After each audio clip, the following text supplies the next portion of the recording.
Where do I get my information? And where do you get your information? Let's look at it in just a moment.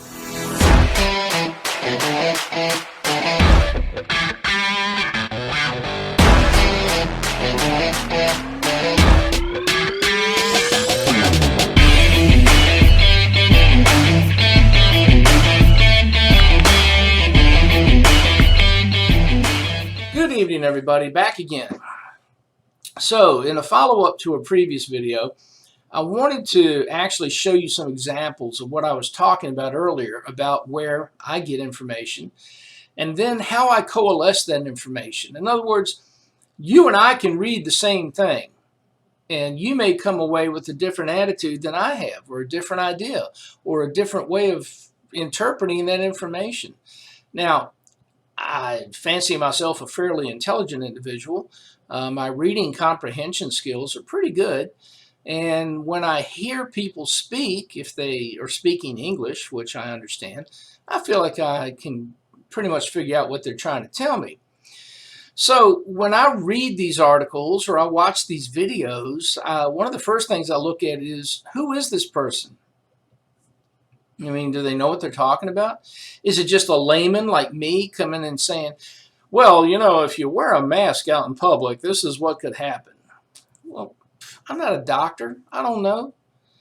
But there are people who are doctors, and there are people who are nurses, and there are people who are scientists who say that maybe wearing a mask isn't necessarily the best way to combat this virus. That, in fact, maybe there are some minuses to wearing a mask that the other side, the government media, big pharma complex, is not telling you about. And again, it gets back to what I said before about who do you believe. Now, me, I'm going to believe the nurse in the operating room or in the hospital or in the ER. I'm going to believe the doctor who's treating patients. And we've seen these guys. You've seen these videos. Now, maybe some of you choose not to believe them. Okay, nothing I can do about that. If you can look at a doctor talking to you and telling you that the way we've been approaching this virus is all wrong and you choose not to believe them, I can't help you. You've already got your mind made up and you're just going to go with what the TV tells you. On the other hand, if you'll bear with me and my glasses again, there are some articles and some videos made by, written by doctors, nurses, people who do know these things. And again, the question you have to ask yourself is, why would these doctors lie to you, but the government, media, big pharma complex doctors would not? Who stands to gain by lying to you? I mean, I think you really, in your heart of hearts, know the answer to that. But let's look at some examples. Okay, hydroxychloroquine, that's been big in the news lately. Of course, you know, all the Democrats were having a fit that Donald Trump was actually taking hydroxychloroquine. Doesn't he know that could kill him? Well, I thought you wanted him out of the picture. Make your mind up. Do you want him to take it and die? Or do you not want him to take it and live? Which is it? Make your mind up, people. But let's look at this one. It's from New York Post. The New York Post. I wonder if they're a conservative Republican publication. I don't know. Hydroxychloroquine rated most effective coronavirus treatment. Poll of doctors finds. Poll of doctors. Not poll of bloggers. Not poll of store owners. Poll of doctors. Golly, imagine that. Doctors who think hydroxychloroquine may actually work. So again, if you don't want to believe me, look it up yourself. Look at this article. An international poll of thousands of doctors rated the Trump-touted anti-malaria drug hydroxychloroquine the best treatment for the novel coronavirus. Are all these doctors wrong? Are they lying to you? Do they not know what they're talking about? Do they have a medical degree? Why would they lie to you about it? And as for a drug for malaria being used for coronavirus, you might say to yourself, well, that's not made for that. They shouldn't use that. Well, do you know how we got Viagra and other erectile dysfunction drugs? They came from blood pressure treatment medicine. That was originally what it was created for. But they discovered it had other uses. Imagine that. You don't have to have a single drug for a single ailment. It can do, one drug can do many different things. Who knew? So here's one example. Oh, here's one you'll love. CDC, that's the Centers for Disease Control, now says coronavirus does not spread easily via contaminated surfaces. Now this is published today, 4 hours ago. Today being, let me look at my calendar here because I can't remember what day it is half the time. Wednesday, May 20th. The CDC says this. Now, what was the CDC saying a month ago, 2 months ago?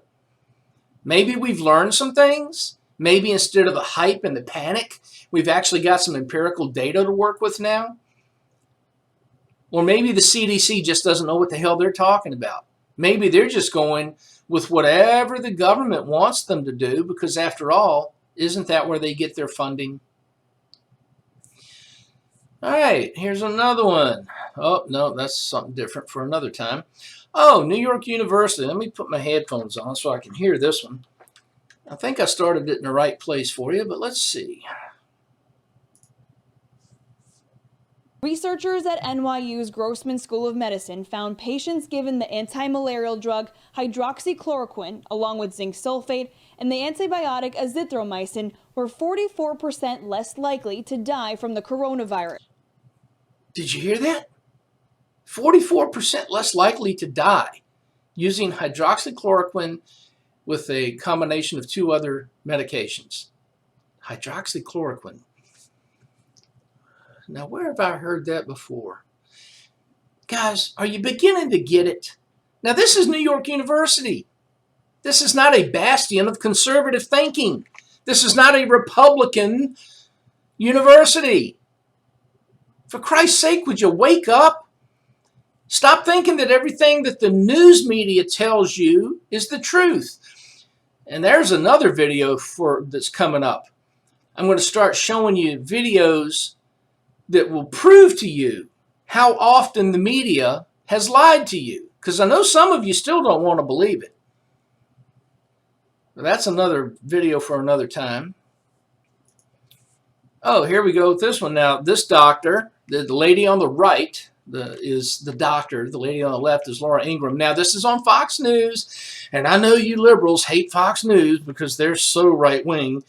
Of course, you must not have watched them lately because they're certainly not as right-wing as they used to be. But let's hear what this doctor has to say, shall we? Every patient that I've treated, serious, moderate, has had resolution of symptoms within 24 hours. They are improved within 5 hours. The fevers are gone within 2 days. The lung restriction, which is the most important, resolves within about 4 to 5 hours. You see dramatic improvement. It's incredible. I'm surprised myself. Okay, so she's a doctor. Now, maybe you're thinking to yourself, well, Floyd, how do you know she's a doctor? Maybe Laura Ingraham just picked her. It's one of Laura Ingram's friends.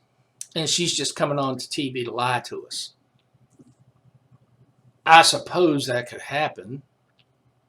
I mean, again, it's not like the media hasn't lied to us before. But this lady's a doctor. She's treated patients. If you look on the wall behind her, that looks like some medical equipment I'm used to seeing in my doctor's office. Anyway, she's saying that everyone she's treated with hydroxychloroquine has recovered and recovered quickly. Is she lying to us? If she is, what does she stand to gain by lying to us? Is Laura Ingraham and Fox News paying her to lie to us? You decide. Let's see. Scientists are creating new incurable diseases in labs.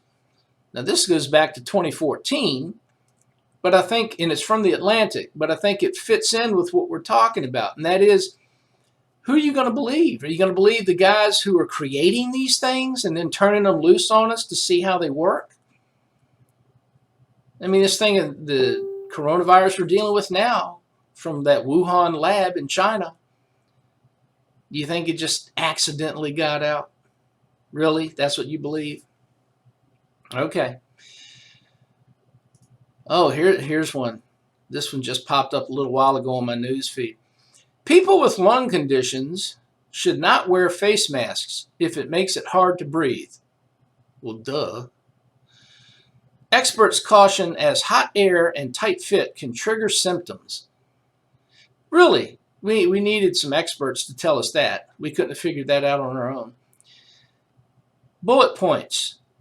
Experts say masks can cause breathing difficulties for people with weaker lungs. But you wouldn't have believed it if an expert didn't tell you, right? Asthma UK tells asthmatics if you are finding it hard, then don't wear one. Well, if you don't wear a mask, then you could get the coronavirus. And if you already have lung problems and the coronavirus gets in there, it's going to make it even worse, right? What are we going to do? People, wake up. I mean, seriously, you've got to start paying attention to this stuff. And the last one, let me bring this up. Well, let's get to that in a minute. Oh, WHO, that's the World Health Organization, caught lying about vaccines. Now, this is from Liberty Sentinel, and it was 5 days ago. And if you care to read through it, it can tell you how and why they were caught lying about it. But again, this is the WHO. Now, the WHO is associated with the UN, United Nations, and we all know that the United Nations does nothing but go around the world promoting liberty, right? They're all about constitutional republic governance. Yeah, okay. If you believe that, I have a bridge in Kansas I'd like to sell you. All right. And then I was talking about Justin Amash just a second ago. We got this off of his Twitter account. You can tell I use Twitter a lot. All right, Justin Amash, today's reckless omnibus bill. This is the bill pushed through Congress, spending more money that they don't have because businesses are closed and they can't tax anybody. $3 trillion, 1,815 pages. Think about that. 1,815 pages. Now, are we to believe that 1,800 plus page bill was written in a couple of days, a couple of weeks? Or maybe, do you think that bill might have just been sitting somewhere in somebody's desk waiting for a crisis to come up so they could use it? Call me cynical. Drafted in secret. Well, yeah, isn't that how Congress is supposed to work? You and me, we're not supposed to know what the hell they're doing. Just, write something up and drop it on us. Dozens of subjects. Now, it's supposed to be dealing with the coronavirus and how to combat the coronavirus and how to help people during this crisis while their business is shut down and they don't have a job, etc. No amendments allowed. Congress is supposed to legislate, but it has become an anti-legislative body where Democrats and Republicans,